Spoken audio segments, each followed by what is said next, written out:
Welcome to Run With It, BC's only running fitness and health program. On this month's episode, I was in conversation with Canadian comedian Glen Lett, who talked about his career and how he maintains a healthy lifestyle. But first, let's go to our segment on Cornucopia. Check this out. Look behind me, the ski lift. There's no snow yet, but I'm here in Whistler at the celebration of food and wines, and if you love wine, you're a foodie, this is a place to be. You can learn how to cook, take in some plant-based food, and also all types of wine from all over the globe. It's the place to be, so you'll have to come and check it out.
Check out the view here. We just came back from Whistler. We went to the Cornucopia. It's the celebration of wine and food. It's wine from all over the globe. So if you're a wine lover, you don't have to be. You can be a rookie, just like me. I had a fun time. There's foods, like the top chefs are there, and you can try wine pairings, you can try food classes, wine seminars, you name it. It's the monster of wine events, and whiskey too. So if you don't like wine, there's whiskey too. So you have to check it out. It's Cornucopia, and see you next year.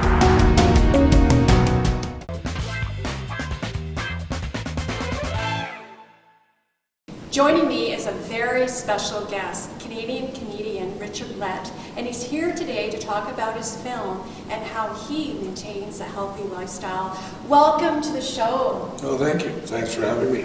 I love your classes. Oh, well, they are awesome. So how are you?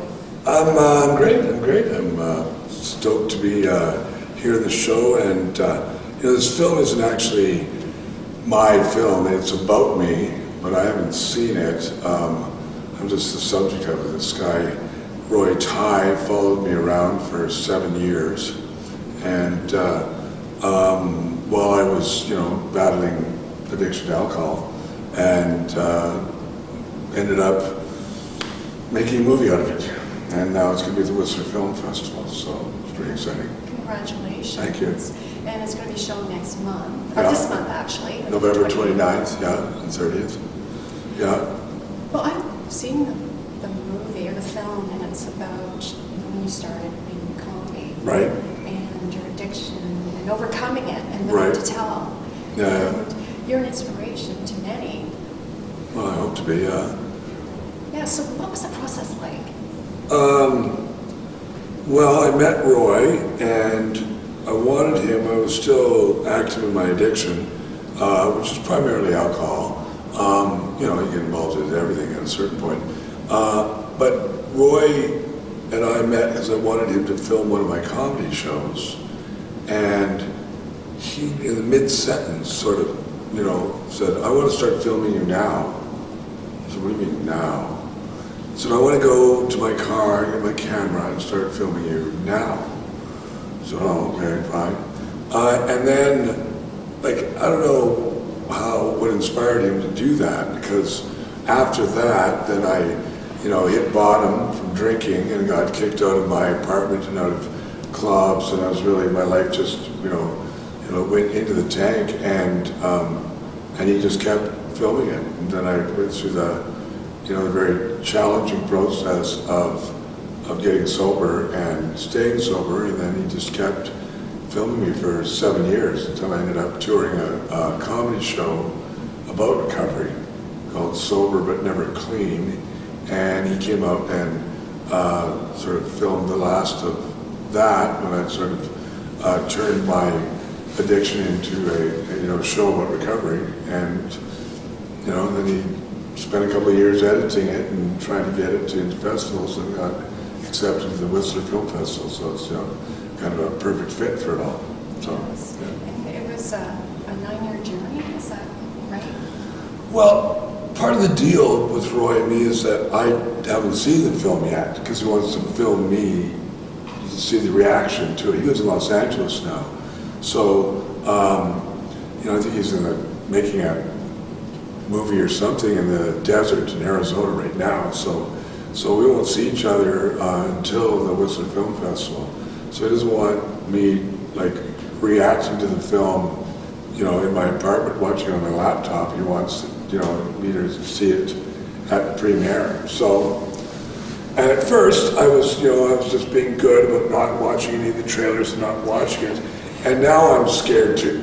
So I'm just like, there it is again, because it keeps showing up on my Facebook, or people who've seen the trailer will go, oh, I love that, and you are, and I'm going,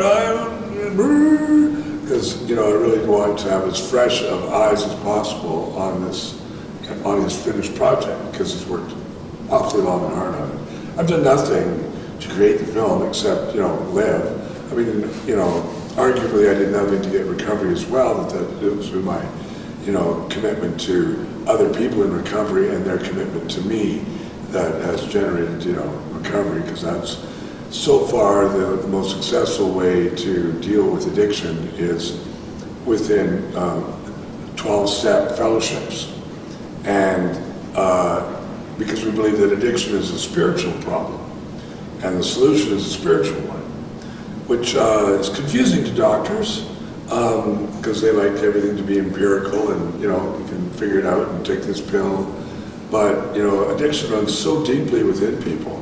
It's very confusing to understand why someone who has had all these repercussions from drinking and using drugs, and yet they continue to do it. And why is that? And it's really hard to try and figure out why someone would do that. So it's tough. Like by the end of my drinking, I just didn't care. That was the problem. So the spiritual malady that I was suffering from is that I just stopped caring about myself, and I became very reckless. And we see that a lot, is that people don't care enough about themselves to fight the good fight and and try and stay healthy in whatever way. And you're a testament. I'm saying a testament to you. You're here, and I am. And you're an inspiration to young men's health. And so, what advice would you give to someone who has gone through or going through? Well, it's interesting because I wear 2 wristbands. One is for recovery, and the other is for Movember. Oh. And that's a men's health initiative that they have, I'm now active in the world of men's health, and the biggest problem, the leading cause of death in men is not going to the doctor. We just don't do it, and there's a lot, woven into that. Our expectations of what men are supposed to be is a problem. The fact is, when you look at the opiate crisis, right, and the addiction to opiates and how many people are dying from it, the vast majority, more than 80% of the people that die from opiate overdoses are men. And and it's not because we're stupid or that we want to die. It's that we end up addicted because a lot of times the jobs that we do are dangerous, and the jobs that we do, we get hurt. And then we go to the doctor and they hook us up with some, Percocet or Oxycontin and all these other drugs, which are terribly addictive and mood altering. And they're going, well, Rick's doing a lot better now. Yeah, Rick's wasted. Rick's high out of his mind on, this commercial chemical heroin, essentially.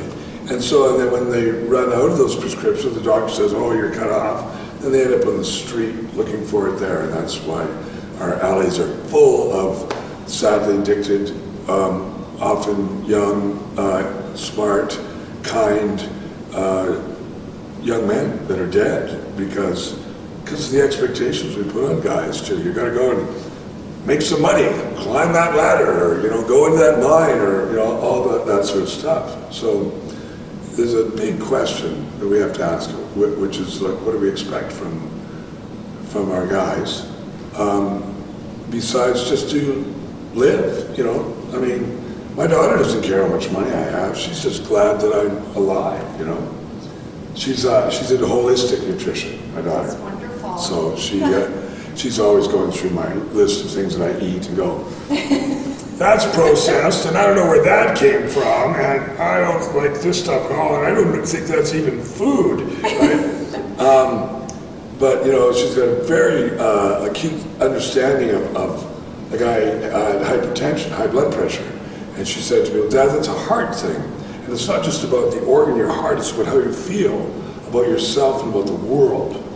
So the thing about holistic nutrition or medicine is that the problem with Western medicine is that it's one size fits all. You got this, take this pill, right? No factoring into how the guy's doing or what his job is or all these other things, right? Or even gender, right? So with my daughter studies this idea that she understands me to know that I'm a very sensitive guy and that my high blood pressure might have as much to do with how I'm feeling psychologically and spiritually as it does about what I'm eating or my exercise and all that kind of stuff. It's just too generic to go, well, you've got to eat better and exercise more, right? Well, that's not the case for everybody, right? We know people that eat very well and exercise all the time drop dead. You go like, what happened to them? Bob never smoked a day in his life and he dies of lung cancer. I don't understand, right? Because we don't understand, right? We have to look at each other and our expectations of what, because life is good, Yes. right?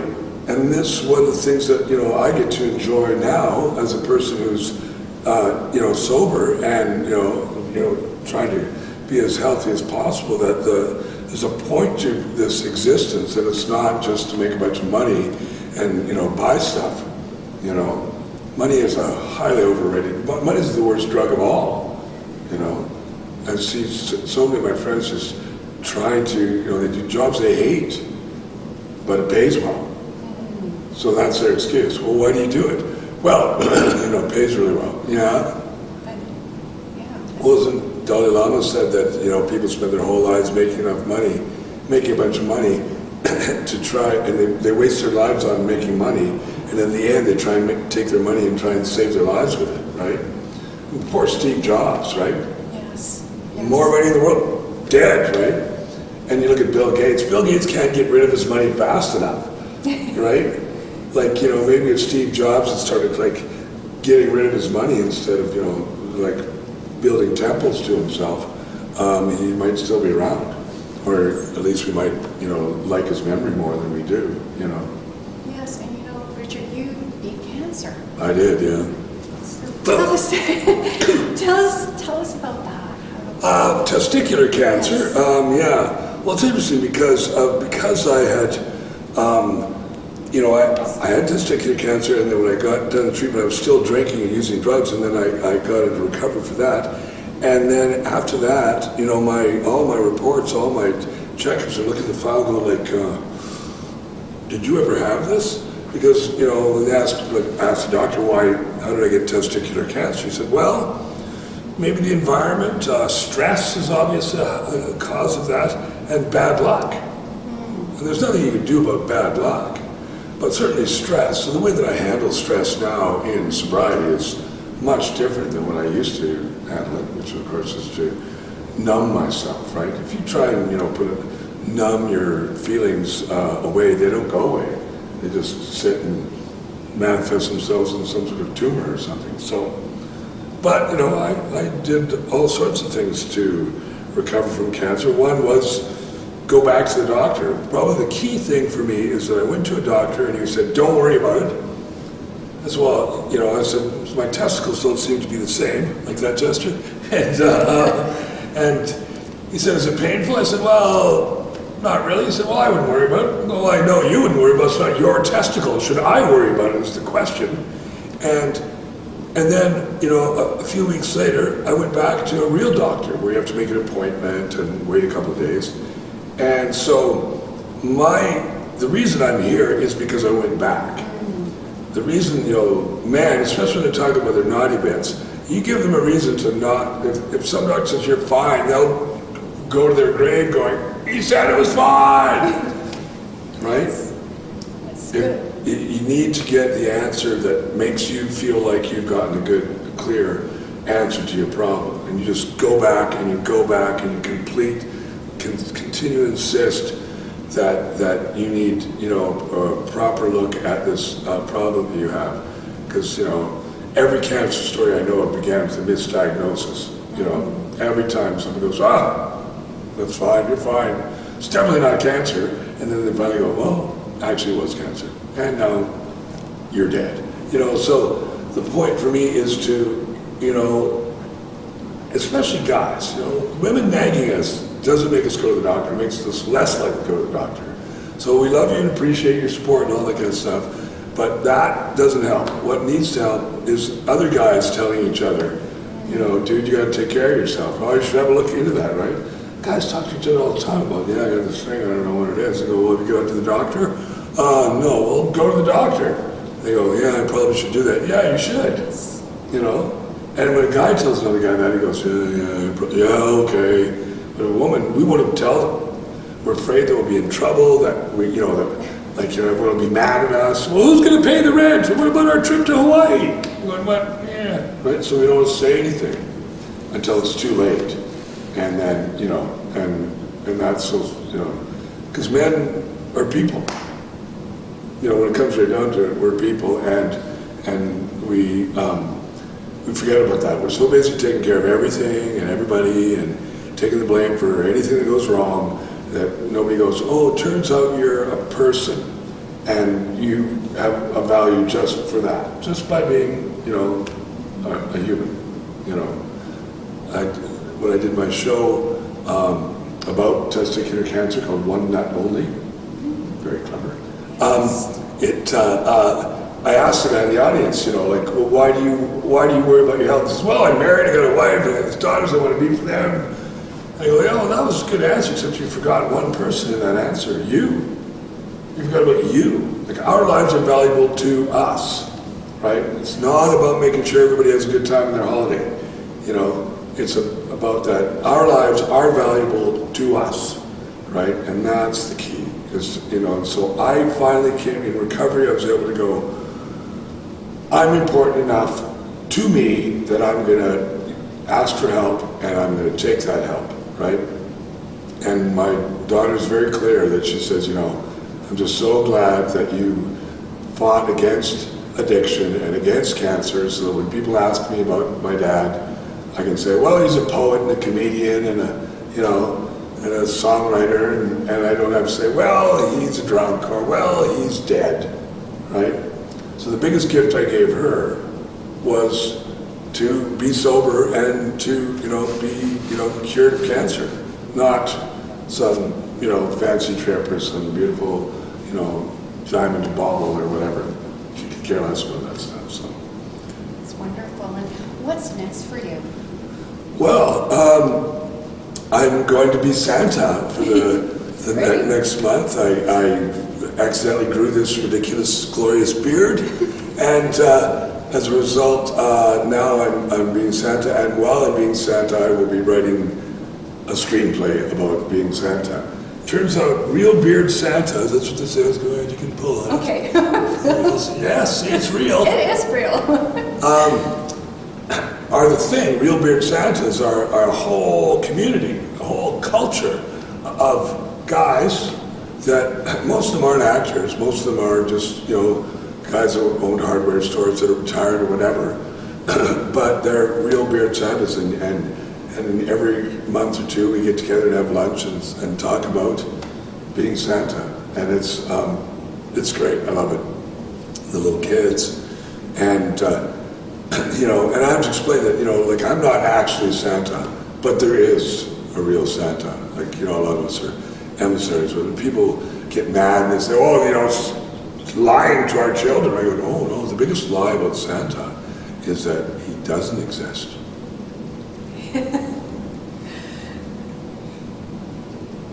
Thank you. You're welcome. Thank you, Richard, for coming on the show. My pleasure. It was a pleasure, and congratulations. Oh, thank you. Thanks for having me.